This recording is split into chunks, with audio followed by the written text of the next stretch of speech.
আসসালামু আলাইকুম। আজকের টপিক বাঁধাকপি। শীত এলেই বাজারে ভরে যায় বাঁধাকপিতে, কিন্তু প্রশ্ন হলো বাঁধাকপি একটা বিশেষ ব্যক্তিদের জন্য খাওয়া নিরাপদ নাই। বিস্তারিত আমার এই ভিডিওটি শেষ পর্যন্ত দেখুন, তাইলে অবশ্যই জানতে পারবেন। বাঁধাকপির উপকারিতা। বাঁধাকপি খাওয়ার পরে কিছু দারুণ উপকারিতা আছে। এতে আছে ভিটামিন সি, যা ঠান্ডা কাশি থেকে শরীরকে রক্ষা করে। ফাইবার বেশি, তাই কোষ্ঠকাঠিন্য ও গ্যাস কমাতে সাহায্য করে। বিশেষ কাজে ব্যবহৃত হয়, যেটা আমাদের ওজন কমাতে খুব সাহায্য করে। আর একটা আমাদের সব থেকে ভাইটাল অর্গান হলো হার্ট।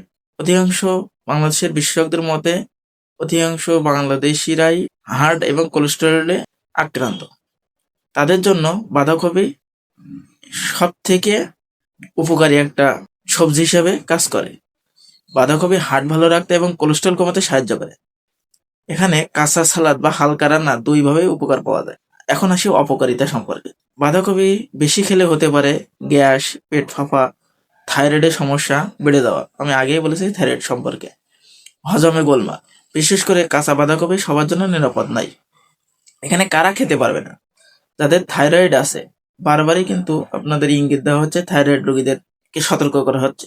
যাদের পেটে গ্যাস বা আইবিএস, যা আমরা সাধারণত বলি ইন্ট্রাবয়েল সিন্ড্রোম, যারা অপারেশনের পর মানে খুব অল্প দিনে অপারেশন করে আসছেন, তারা অবশ্যই খেতে পারবেন না। খুব ছোট শিশু এবং বয়স্ক মানুষ, তারা বাঁধাকপি কাঁচা খাইতে পারবে না।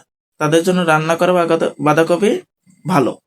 শেষ কথা, সব খাবারই ঔষধ, মাত্রা ঠিক থাকলে, শরীর বুঝে খেলে। এমন আরো সত্য জানতে ন্যাচারাল ডক্টর চ্যানেলটি ফলো করুন। ধন্যবাদ সকলকে। জাযাকাল্লাহ খয়রান। আসসালামু আলাইকুম ওয়া রাহমাতুল্লাহি ওয়া বারাকাতুহু।